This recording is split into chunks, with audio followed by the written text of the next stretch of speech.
Hello students, today in this video I am going to explain part 2nd Kurg of chapter 7 from your NCERT book Glimpses of India. Glimpses of India मैंने कल आपको पढ़ाया था. इसका first part I explain the first part a baker from Goa yesterday and today I am going to explain Kurg. Okay.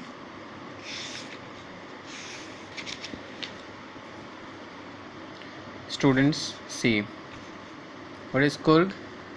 Kurg is a very beautiful hill station and a beautiful district of Karnataka. Okay, यहाँ पे देखो लिखा हुआ है Kurg is a coffee country famous for its rainforest and spices. Kurg एक coffee country है, means coffee plantation बहुत ज़्यादा होता है वहाँ पे, और ये फेमस है अपने रेन फॉरेस्ट के लिए और अपने मसालों के लिए, स्पाइसेस के लिए. वैसे भी साउथ इंडिया स्पाइसेस के लिए बहुत फेमस होता है. So we are going to know about the various type of culture, tradition, है ना, location of Kurg and why Kurg is famous for. Okay, so let's start. Midway between Mysore and the coastal town of Mangalore sits a piece of heaven that must have drifted from the kingdom of God. देखो author बता रहे हैं कि मैसूर और जो coastal town है ना, समुद्र तटीय टाउन है कर्नाटका का, मैंगलोर, ठीक है ना, उसके बीच में sits the heaven that must have been drifted from the kingdom of God. एक ऐसा इतनी सुंदर, इतनी मनोरम जगह है जो ऐसा लगता है मानो वो किंगडम ऑफ गॉड यानी कि जो ईश्वर का राज्य है, मीन स्वर्ग से इस धरती पर आकर यहाँ पे बस गया हो. यानी कि कुर्ग इतना खूबसूरत है, इतना ही मनोहारी है कि ऑथर बता रहे हैं ऐसा मानो यह स्वर्ग का कोई टुकड़ा हो और स्वर्ग से धरती पर, है ना, कर्नाटका में यहाँ पे मैसूर और मैंगलोर के बीच में आकर जो है एग्जिस्ट कर गया हो. This kind of rolling hills is inhabited by a proud race of martial man, है ना. इस तरीके मतलब रोलिंग हिल्स, है ना, inhabited by a proud race of martial man, beautiful women and wild creatures. ठीक है, नीची रोल करते हुए पहाड़ियाँ हैं, मार्शल मैन है, मार्शल मैन जो बहुत ज़्यादा युद्ध, मतलब the lovers of the wars, है ना, वो मार्शल होते हैं, राइट, और something to do with war, मतलब हमेशा वो लड़ाई उनको बहुत पसंद होती है.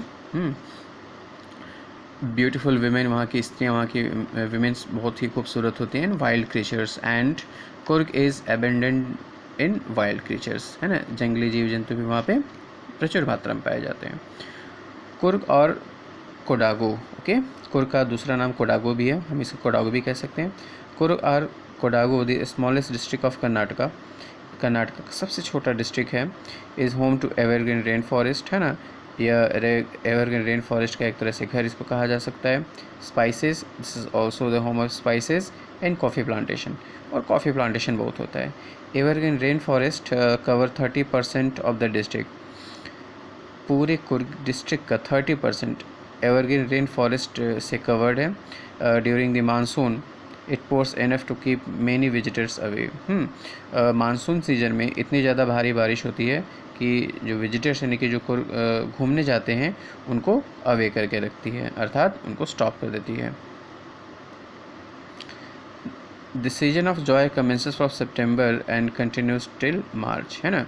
वहाँ पे एंजॉय करने का जो सीज़न होता है, जो समय होता है, वो सितंबर से शुरू होता है और मार्च तक जारी रहता है. तो between September and March it's a very good time to visit Coorg.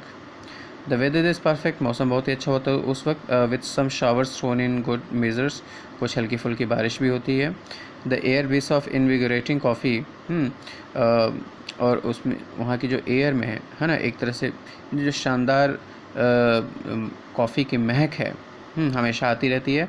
Coffee estates and colonial bungalows stand tucked under tree canopies in prime corners. वहाँ की जो प्राइम कॉर्नर्स हैं ना, ट्री कैनोपीज़, अर्थात जो फॉरेस्ट है उसका सबसे टॉप मोस्ट लेयर को हम ट्री कैनोपीज़ कहते हैं. उनके अंदर में क्या है, वहाँ पे कॉफ़ी स्टेट्स हैं और कॉलोनियल बेंगलॉज हैं, है ना. कॉलोनियल बेंगलॉज औपनिवेशिक समय में जब ब्रिटिशर्स का था तो उन लोगों ने अपने अपने वहाँ पे बेंगलो बनाए थे. The fiercely independent people of Coorg are possibly of Greek और अरेबिक डिसेंट। देखो अब यहाँ पे बताया जा रहा है कि कुर्ग की जो स्पीसीज़ वो कहाँ से हैं, मतलब जो कुर्ग के लोग हैं वो कहाँ से आकर बसे थे।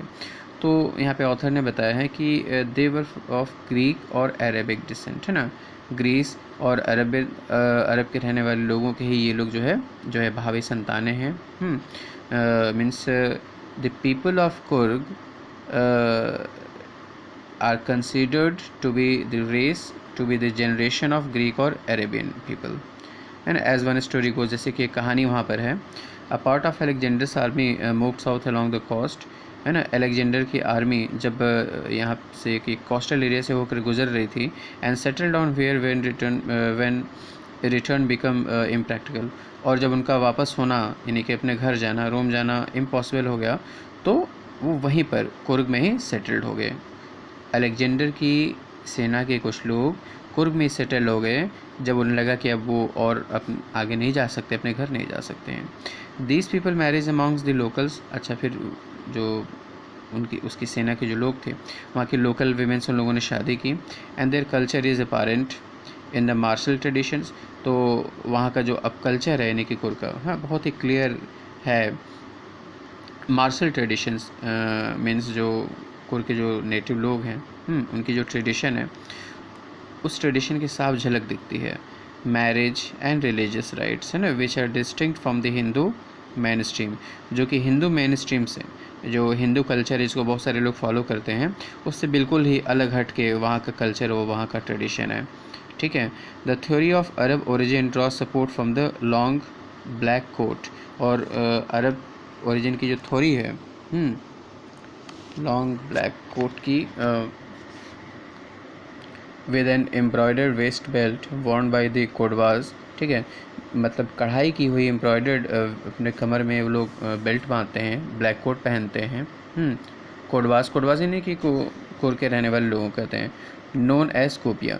तो उस बेल्ट को लोग वहाँ पे क्या कहते हैं, कोपिया कहते हैं। इट रिजेंबल्स द खुफिया, है ना, ये खुफिया जैसे रिजेंबल करता है।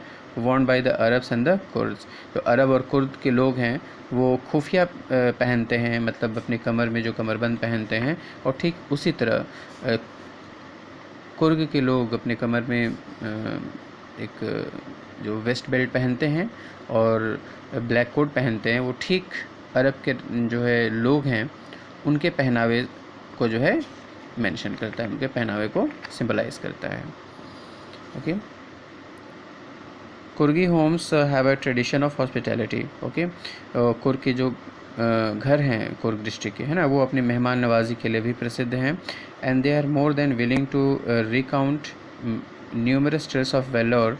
टेल्स ऑफ वेलोर का मतलब वीर गाथा बेटा, हाँ, related to their sons and father, और अपने सन्स और फादर्स की तमाम जो टेल्स ऑफ ब्रेवरी है उसको भी वो लोग सुनाते रहते हैं और अपनी मेहमान नवाजी के लिए फेमस हैं। The Coorg regiment is one of the most decorated in the Indian army, और हमारी भारतीय सेना में एक कुर्ग रेजिमेंट ही अलग से डिफरेंट है, क्योंकि वो वार में वो लोग कभी भी मतलब पीठ दिखा के नहीं भागते हैं ना। They are always advanced while war. Okay, and the first chief of the Indian army, और भारतीय सेना के जो पहले चीफ थे है ना, general Cariappa was a कुर्गी। General Cariappa was the first army chief of Indian army, है ना, वो भी क्या थे, कुर्गी थे। Even now, Kodwas are the only people in India permitted to carry firearms without a license। और कुर्ग के ही लोग हैं, सिर्फ कोडवाज ही हैं जिनको पूरे भारत में कहीं भी अग्नेयास्त्र लेकर जा सकते हैं, मीन्स हथियार लेकर जा सकते हैं, वो भी बिना किसी परमिशन के, यानी कि वो लोग बहुत बड़े देशभक्त भी होते हैं। ठीक है।